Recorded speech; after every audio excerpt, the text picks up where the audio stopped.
السلام علیکم۔ افغانستان میں فتح اسلام شکست کفار، کتنے ممالک پیچھے لگے ہوئے تھے، 20 برس لگے۔ مومن کی یہ نشانی ہے، مومن صبر کرتا ہے اور مومن کسی بدکار کو مکار کو بددعا نہیں دیتا۔ مومن کا بدلہ اللہ لیتا ہے، مومن کا بدلہ اللہ لیتا ہے۔ اور مومن یہ بھی نہیں کہتے کہ میں دعا دوں گا تو یہ تباہ ہو جائیں گے۔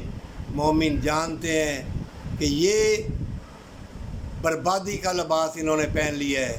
یہ غیبت چغلی والے لوگ، یہ کوٹھیوں بلڈنگوں پر بیٹھے ہوئے بے لباس لوگ، یہ مومنوں کو معلوم ہوتا ہے یہ اتنے برس بدکاری کریں گے، مکاری عیاری کریں گے، کروڑوں اربوں بھی آ جائیں، مومن تیرا کوئی نہیں کچھ بگاڑ سکتا، تمہاری تقدیر اللہ نے لکھی ہے۔ اور بڑوں کا احترام کر ہمیشہ کی جنت کے لیے، پر سچی توبہ کے ساتھ۔ اور یہ عالم فاضل اور یہ دولت، یہ سخاوت، یہ تمہارے حج عمرے، یہ بھی تمہیں تکبر میں ڈال دے گی۔ اور اللہ کے بندے عاجز انکساری میں اپنے لیے اور سب کے لیے دعا کرتے ہیں۔ مومن جان جاتے ہیں یہ اتنے برس بے لباس ہی رہے گا یا بے لباس ہی رہے گی، اور مومن سجدہ ریز ہوتے ہیں، اس کی رحمت میں کھوئے ہوتے ہیں، پر سچی توبہ کے ساتھ۔